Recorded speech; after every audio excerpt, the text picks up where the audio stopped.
Parler des langues qui sont des outils formidables pour les relations entre humains. L'anglais est présent partout, malgré la complexité de sa prononciation, parce que les anglophones ont gagné la guerre mondiale. L'accent tonique est souvent sur l'avant-dernière syllabe, qui comporte une voyelle pleine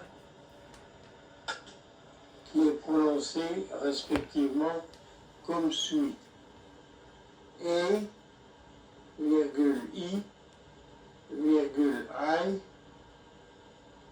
virgule O, virgule U. Si cette voyelle est terminée par un R ou un W, il y a également deux séries spéciales de prononciation. Les autres voyelles sont brèves et leur prononciation ressemble à un vague I ou E.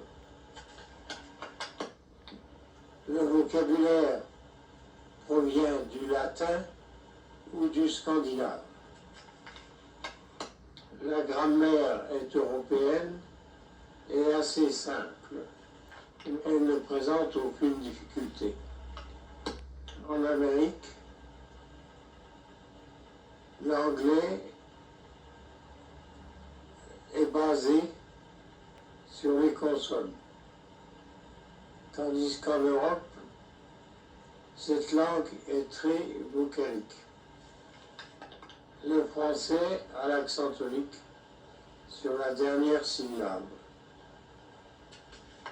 La prononciation est simple et obéit à des règles inchangées. Il y a très peu d'exceptions. Il y a beaucoup de voyelles qui sont parfois combinées pour donner un son nouveau. Le français du Canada a quelques différences dans l'accent et le vocabulaire. La langue latine la plus proche du français est l'italien, qui comporte beaucoup de voyelles peu variées.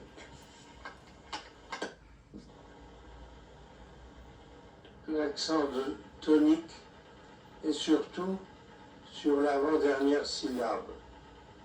Il peut se présenter sur la dernière, mais à ce moment-là, il y a un accent sur la voyelle. Il peut également être, plus rarement, sur l'avant-dernière syllabe, comme dans le mot campionissimo. La langue italienne aime beaucoup redoubler les consonnes, ce qui la différencie de l'espagnol qui ne redouble que le L et le R.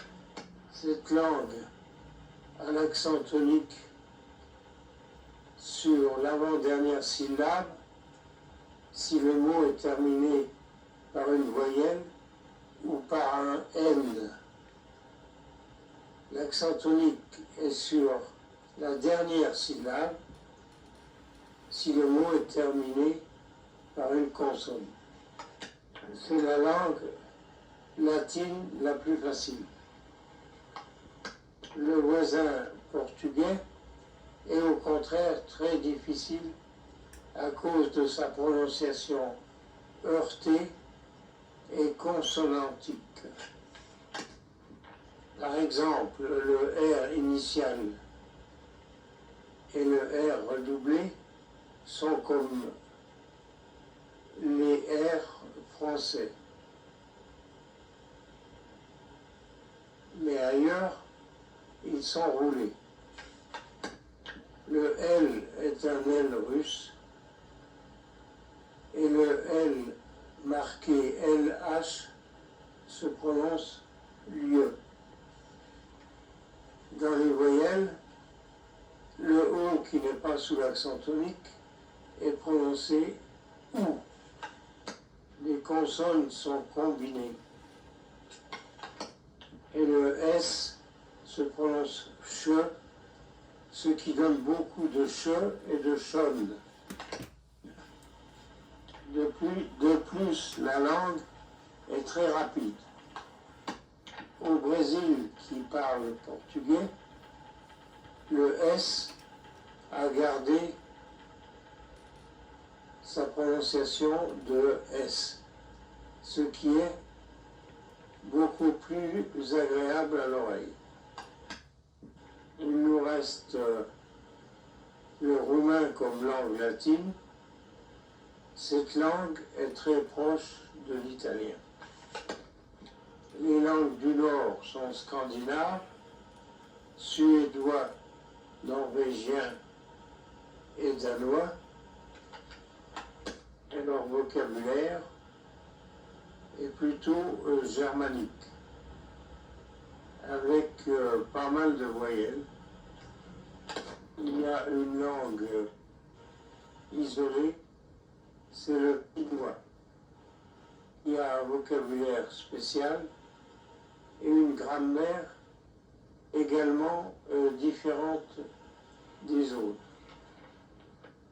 Par exemple, le mot est terminé par des postpositions au lieu de prépositions. Le danois et le néerlandais sont très rudes à cause des consonnes et de la tonalité.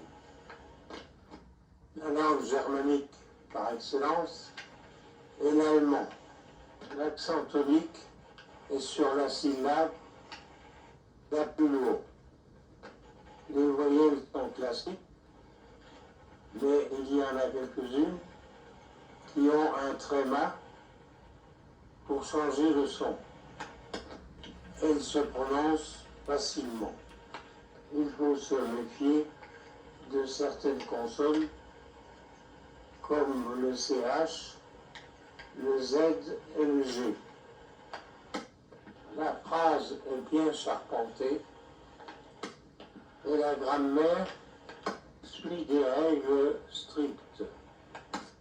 Une fantaisie, le verbe est rejeté totalement ou partiellement à la fin de la phrase dans certaines circonstances. L'allemand était parlé beaucoup plus dans la période précédente. Mais maintenant, quelques petits États européens se sont émancipés. Ils parlent les langues anciennes de leur race.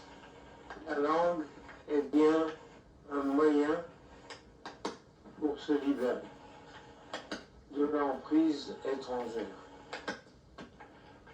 Un gros groupe de langues apparaît. Nous arrivons maintenant aux langues slaves, dont le modèle est le russe. L'alphabet cyrillique, mais ce n'est pas un grand danger, car en 2 heures, on a vite fait de reconnaître sa différence par rapport à l'alphabet latin. La prononciation du russe est basée évidemment sur l'accent tonique qui est variable, mais qui souvent se trouve sur l'avant-dernière syllabe.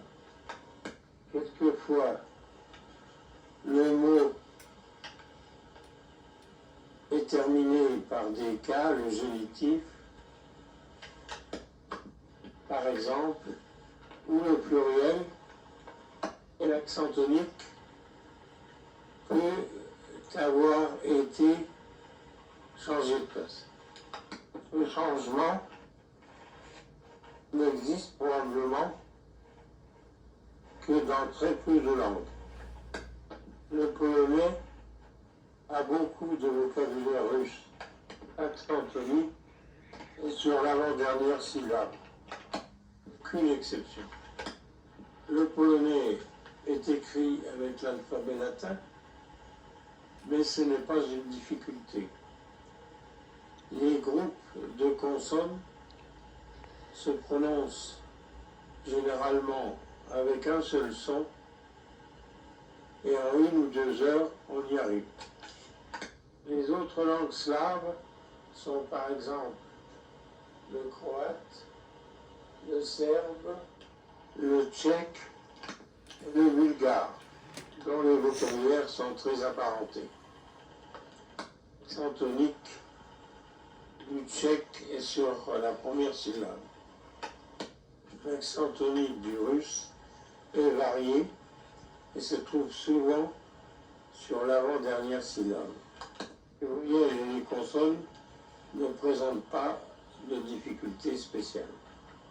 Il est à noter que le O qui n'est pas sous l'accent tonique se prononce A.